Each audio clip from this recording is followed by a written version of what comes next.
So we're getting close to the end of learning about our ancient Greek civilizations, but we can't end our Greek civilizations with these great thinkers. We have to end it with a man named Alexander the Great. We're going to learn what makes this guy so great. But before we do, let's go through our vocabulary words. I will start at the beginning and I will read the word. You will repeat that word after me. Marvelous, summoned, mission, grand, Spartan, ideal, democracy, tribute, prefer. If you had to pick two words on this chart, what two words could be used to describe something that's very excellent or very just amazing to look at? What two words would help you? What two words could you use to describe that? Two words I would pick would be marvelous and grand. Maybe you could add an ideal as well, but I think marvelous and grand are kind of, we would call those words synonyms, meaning they mean the same or similar way. They mean something similar, but they're different words. Again, as we go through our Greek civilizations, we're talking about these 5 components. And here is our chart with the 5 components. And I couldn't fit contribution right here at the bottom, so I kind of moved it here. It's not a leader, it's a contribution. But they kind of are leaders as well, but not one we're going to be talking about. So this is a contribution under here. So we've talked about many, many different things about these Greek civilizations. And today we're going to wrap it up with 2 read-alouds about this leader. Now remember, this is the civilization of the Greeks and what they owned and where they lived. What is something you are great at? Could someone's whole life be great? Today we're going to be talking about Alexander the Great, and after today's reading, you should be able to characterize the accomplishments of Alexander the Great and demonstrate the understanding of the word ambitious. So as we talk about this great leader, I want you to listen carefully to learn more about the leader named Alexander the Great. To the north of the Greek city-states and of Mount Olympus lay the territory known as Macedonia. At this time, Macedonia was not part of ancient Greece. The Macedonian king, Philip II, watched and waited as the Greek city-states struggled amongst themselves for power and wealth after the Persian Wars. It seemed that they could work together brilliantly when they faced a common enemy such as Persia, but afterward they would go back to competing against one another. Away from all these conflicts, King Philip grew stronger. What does King Philip notice about the Greek city-states? Yeah, they would fight together, but then afterwards they'd start fighting against themselves. King Philip of Macedonia had a plan. He would let the rest of the Greeks wear themselves out fighting one another, and then he would lead his army south and to unite all of the Greece under his command. So what was King Philip's plan? Do you think it will work? Philip also had a son whom he expected to follow in his steps and take over the throne one day. The boy was a bold, handsome, curly-haired youngster named Alexander. At first, Philip was a bit disappointed when it became clear that Alexander would not grow up to be a tall, strapping fellow like his father.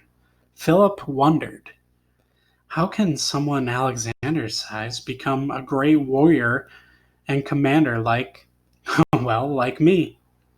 Well, he soon realized that he had nothing to worry about. Alexander was determined to be the best at everything he did. He constantly practiced with sword and spear hours and after hours. Even full-grown soldiers told one another, "Keep your guard up against keep your guard up when you practice against Prince Alexander, or you will find his sword pointed at your throat." Alexander trained himself to swim in icy rivers and run for miles without stopping. He became an excellent wrestler and a champion horseman, and was constantly challenging other riders. Do you think all of that practicing helped Alexander succeed? But Alexander was more than strong and sturdy. He was intelligent too. Realizing this, Philip told his son, "I have arranged to have the greatest thinker in the world come here to teach you. He is the famous Aristotle. Treat him with respect." Who was Aristotle again? Why do you think King Philip wanted his son to study under him? Alexander came to love and honor the wise Aristotle, and tried to learn all that he could from him. Pleased with his student, Aristotle taught the prince more than science and mathematics. He also tried to pass along all that the Greeks, especially the Athenians, had learned about leading a civilized and well-balanced life. Alexander loved to study the poems of Pindar. Alexander listened when Aristotle taught him the importance of observing and studying facts before making decisions. However, the prince's energetic nature caused him to use this lesson in ways far different than those that the quiet scientist had imagined. One famous example occurred when Alexander was in his early teens and set his eyes on a magnificent horse named Bucephalus. If the horse was magnificent, was it ordinary or grand? Alexander told his father's groomsmen, "That is the horse I want to ride." The groomsmen bowed. "I'm sorry, Your Highness. I cannot let you, for your own safety. No one can ride Bucephalus. One of our greatest horsemen tried yesterday, and even he broke his leg." Based on what you know about Alexander, do you think he will ride this magnificent horse? Alexander realized he would have to use his mind as well as his muscles to tame the horse. Remember, tame means to train and make gentle. "I must think this through," he told himself. So he watched as one rider after another led the huge horse out to the wooden fence and tried to mount the saddle. Alexander noticed something no one else had seen. What do you think he noticed? The prince realized, why, the big fellow is frightened each time he sees his own shadow moving before him on the ground. He became so nervous that he throws off anyone who tries to ride him. Alexander took some sugar out to the horse. "Here, boy, eat this," he said, and he turned to Bucephalus around in the other direction so that he was facing the sun and could not see his own shadow. Then Alexander easily climbed into the saddle. Everyone was amazed. Alexander rode the huge horse all afternoon. Even King Philip came out to watch, grinning at his son. "He's not so bad," called Alexander, grinning back. Finally, Bucephalus trusted Alexander so much that the boy could lead him to do anything, even with his shadow in front of him. You can kind of see in this picture, look at the shadows in front of him now. Bucephalus became Alexander's horse, and Alexander so loved the horse that later he named a city after him. Did Alexander use his strength or his intelligence to tame the horse? Soon Alexander was leading troops into battle for his father. He developed a habit that stayed with him all his life. He always rode in the front line of fighters. The soldiers were so proud of their brave prince and loved him for taking risks as great as those he asked them to take. A number of times when a battle might have been lost, Alexander will yell, "Charge!" and ride ahead. His devoted soldiers would think, "We cannot let him be killed or captured." They had no choice but to follow him and win the battle, for they knew Alexander would never retreat. Why do you think Alexander would never retreat? At last, King Philip felt that he and his son were ready to conquer the Greeks, who were south of Macedonia. Then, by a stroke of good luck, they found a better way. Their old foe, the Persians, once again came after the Greek cities. Philip told the other leaders of Greece, "I will lead you against Persia." A few protested, but Philip and Alexander quickly invaded their cities and conquered them by force. People in the other city-states, weakened by war, were afraid to go up against the powerful Macedonian army. So did King Philip get what he wanted? Did he get the Greek city-states? Yes, he did. And then King Philip died. At the age of only 20, Alexander became king of Macedonia. Although young in years, Alexander led his army through Greece, fighting and conquering when he needed to, and accepting surrender when he could. He generously gave gifts to the people and cities that welcomed him, while giving no mercy to those who opposed or went against him. At last, all of Greece hailed Alexander as their king.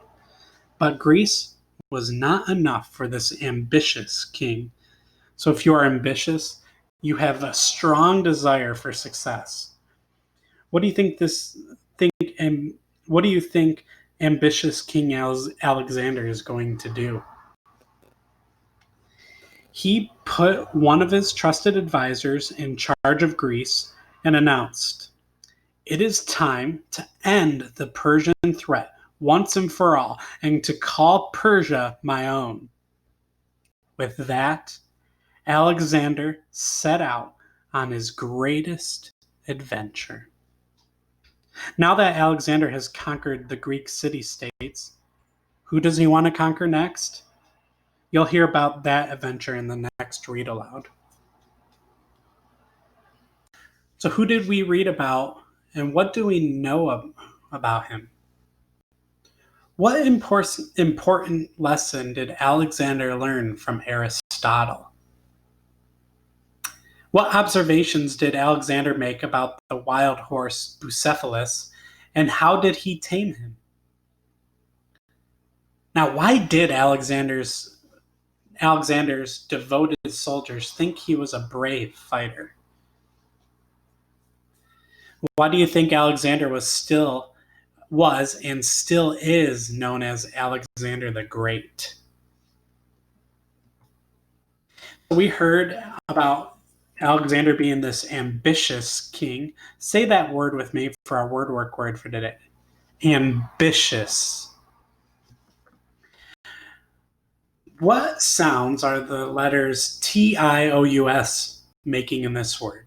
Ambitious. It's making a shus sound. How many syllables is this word? Ambitious. It's 3 syllables. What do you think the word ambitious means? So ambitious means having a strong desire for success or achievement. One person I think of who is pretty ambitious is this guy down here. His name's Michael Jordan. And you can kind of see one of his great desires was to win the NBA championship. And I love this picture because he's just showing so much emotion because he got what he achieved for. He was ambitious. He worked hard for it. The ambitious salon owner was willing to work hard for her new business. What do you think are characteristics? Remember, that describes how somebody is. What are some characteristics of a person who is ambitious? I know one characteristic that I like to teach my students is someone who's ambitious is someone who never gives up. So we heard about our new component in our Greek civilization chart, and that would be our new leader. And that leader is Alexander the Great. So we talked about Pericles being a leader. He was the person who started democracy. And now we're talking about Alexander the Great.